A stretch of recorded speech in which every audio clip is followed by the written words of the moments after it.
Hi. When I was a kid, I knew about the organs of the body, but I couldn't work out how they all fit in. I think I assumed they must be neatly organised with a bit of space in between them. Probably the illustrations of the time for children showed that sort of thing. I couldn't really work it out. It wasn't, even through all my school years, it wasn't until I got to university and I started taking bodies apart that I realised, wow, this stuff is really packed in here. We had a comment, was it last week? Somebody asked, could I go through all the abdominal viscera? And I thought, oh. And then I was teaching last week, chatting to a student, she wasn't entirely sure where the stomach was. So I thought, that's a good idea that. We should go through all of the abdominal viscera.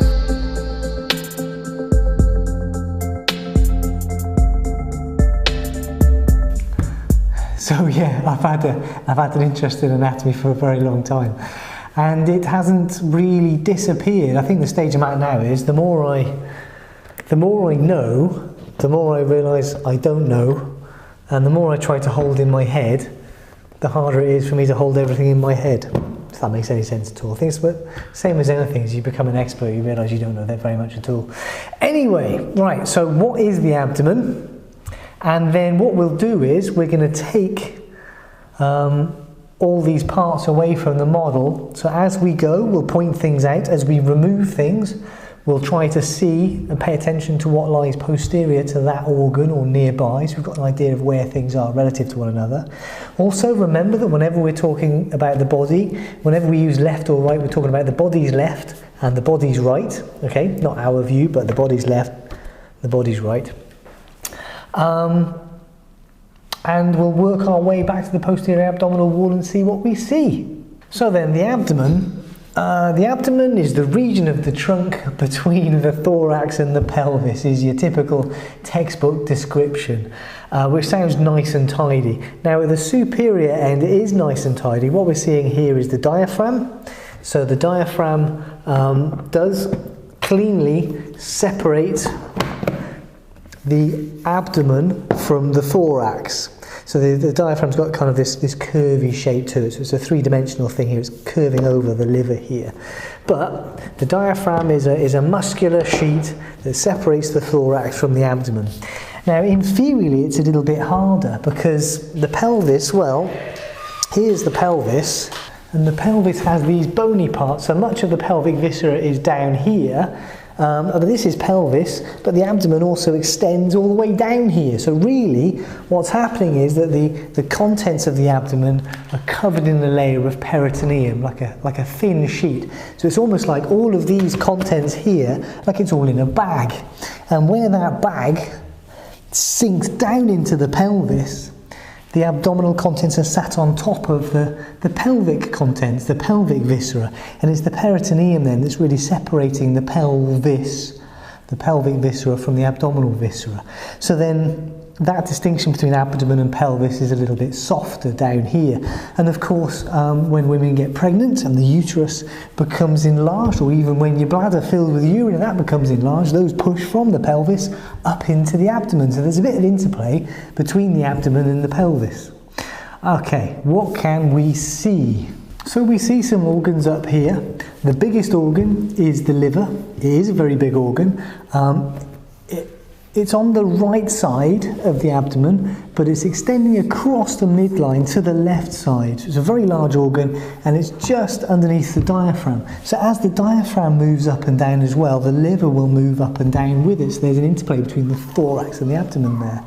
So there's the liver, and then nestling into the liver on the left side, this is the stomach.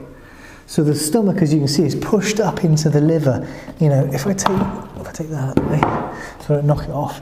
If we lift the liver up, that's how we'd see the stomach nestling into the liver there. Do you see? So they're very tightly stuck together.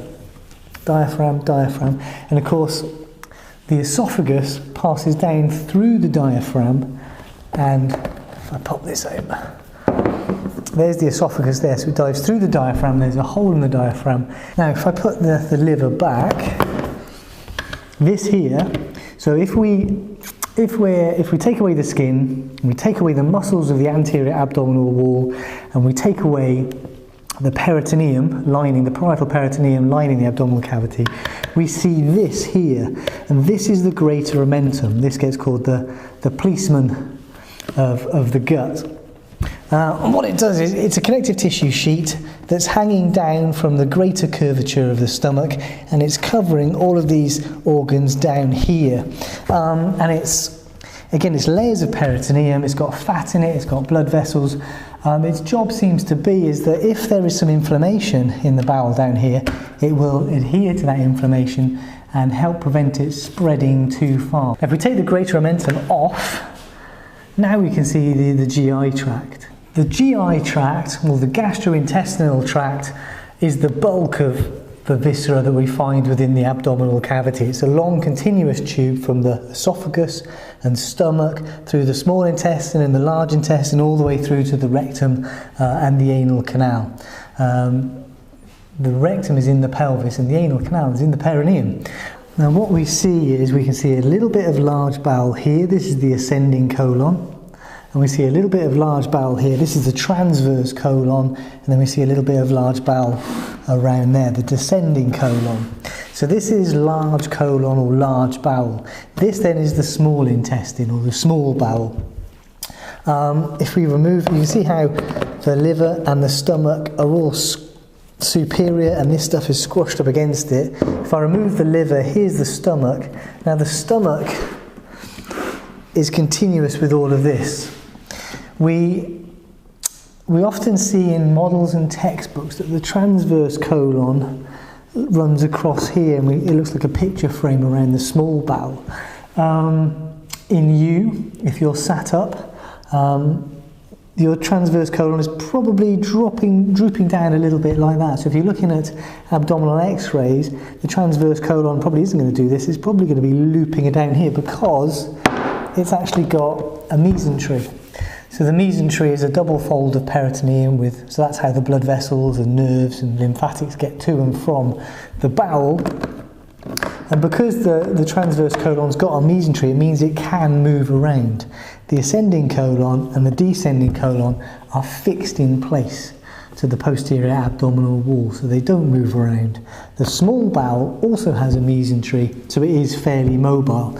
And of course what's happening is the food is being passed into the stomach, and then it gets pushed into the small bowel, and peristalsis and the shortening and lengthening of the small bowel pushes the food along the small intestine, and the nutrients get absorbed from it, and then it gets pushed into the large bowel, which largely reabsorbs water and that sort of thing.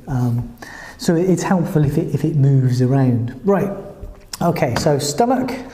Now, if we take away the stomach, we can see some other viscera deep to that. So this here, this is the pancreas.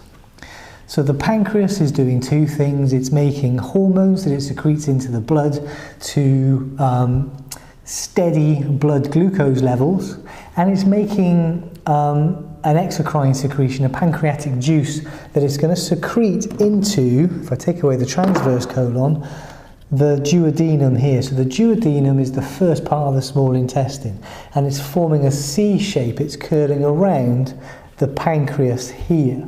So the pancreas has got this duct, and it's going to secrete into the duodenum to help with digestion of the contents that you've just eaten that the stomach is pushing into the duodenum. Right? Pancreas, duodenum. So out here, laterally, that's the spleen. The spleen is at the tail of the pancreas, so it's on the lateral left side of the body. You've got one pancreas, you've got one spleen. So the spleen is a component of the immune system. It's a store of red blood cells, it's a store of platelets, so it can help with clotting and help with replacing red blood cells if you lose them, if you have an injury and you lose some blood and that sort of thing. But it's also a site where you find lots of lymphocytes and macrophages, and it's a site where parts of the immune system are stored and where parts of the immune system can be activated and things like that. So it's got a couple of big roles, not least immunological. In fact, it sends red blood cells, once it's broken them down, to the liver, which is nearby. It's got a blood vessel and it sends it across the liver. Now the liver has got 500 odd different functions. It's got a huge number of jobs. It has a huge amount of blood passing through it. All the blood from the GI tract passes through the liver, and the liver is wrapped around the inferior vena cava, which we'll see more of as we get deeper. So blood from the gut and the spleen passes through the liver to the inferior vena cava, back to the rest of the circulation. Okay, so small bowel. Now, the duodenum is the first part of the small intestine. It passes food into the jejunum, and the jejunum becomes the ileum. So the small intestine isn't the same along its entire length. Food passes, so the jejunum is out on this side, and the ileum is over on this side. And food passes along the length from the duodenum to the jejunum to the ileum. And if you look at the histology and the structure of the small intestine as we go along its length, it changes slightly and it does slightly different roles. So if we take the small intestine out, we can see that the small intestine is, as I said, kind of suspended, strung from the posterior abdominal wall by mesentery, so this can all move around. So now we've taken off the small intestine, we can see that duodenum. This is the curve I was talking about here. First part, second part, third part, then it goes up again, fourth part. And you can see here, this is where the pancreas secretes into the duodenum. In fact, the other thing we've got here is, you might have spotted it, it's the green bit there. That there is the gallbladder. So the gallbladder is storing bile, and it's going to pass that bile through some ducts eventually down into this point here. So the common bile duct is going to pass bile into the duodenum here at the same point that the pancreas passes into the duodenum. And the bile is also going to help with digestion. It's going to help emulsify fats and that sort of thing. And remember those 500 different jobs that the liver does? Well, some of the waste it produces is going to get passed into the small bowel to be removed from the body through the common bile duct, through the same route. That's why bile is green, and that's what makes feces brown. In fact, it's recycled red blood cells. Anyway, so duodenum here. Now what else can we see? So we can see the ascending colon and the descending colon a little bit better. We can see the posterior abdominal wall, and we can see some of the blood vessels supplying blood to the large bowel here. Now, on the superior edge of the pancreas, so if I take this off, we just jump ahead, we can see the major blood vessels. This is the aorta, the abdominal aorta. So the aorta is supplying blood to the thorax, to the abdomen, and eventually it's going to send off branches to the pelvis and the lower limbs and what have you. That's the aorta. Now the aorta has got 3 anterior branches, and those anterior branches are going to supply blood to most of the things in the abdomen. So just superior to the pancreas we have the celiac trunk, and you can see it sending off branches to the pancreas, to the spleen, to the duodenum, and off to the liver and that sort of thing. Now on the inferior side of the pancreas we can see the superior mesenteric artery and the superior mesenteric vein. So the superior mesenteric artery is a branch of the aorta. The superior mesenteric vein is going to be sending blood back to the portal vein and the liver. Down here we can see the bladder. So the bladder is in the pelvis, and normally then if we had peritoneum here, the bladder would be covered over by peritoneum, and that would mark the inferior end of the abdominal cavity. That's where the abdomen would end. The descending colon then becomes the sigmoid colon here, as it makes a bit of an S shape and wiggles around, and when it goes back there and straightens out it becomes the rectum. That's what the rectum means. Rectus means straight, so the rectum is the straight part of the large bowel and the last part before the anal canal. Alright, if we take that off then we can see the aorta, and next to it is the inferior vena cava. So this is going to carry blood back from the abdomen. The liver is going to send blood into the inferior vena cava, and then that's going to go through the diaphragm and straight back into the heart, into the right side of the heart, so into the right atrium, and then off around the body. There's the superior vena cava up there. So inferior vena cava, aorta. We can see a whole bunch of blood vessels branching from it. The really important ones are on here, and of course we can see these two. These are the kidneys. So the kidneys are posterior in the abdomen. They're in the posterior abdominal wall. They are posterior to the peritoneum, that connective tissue layer. So they get called retroperitoneal.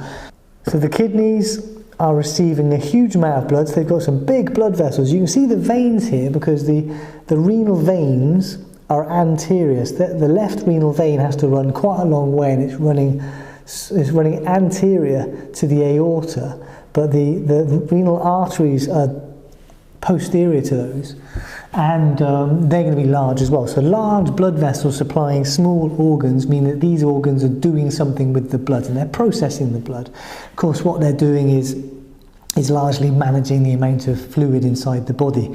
You are a bag of salty water. That's what your cells evolved from, and now you have a bag that you carry that salty water around in, and you have to maintain the right amount of salty water and the right amount of salt in it for your cells to be happy and to function normally. So that's largely what the kidneys are doing. They're managing all of that. So then from each kidney we can see these.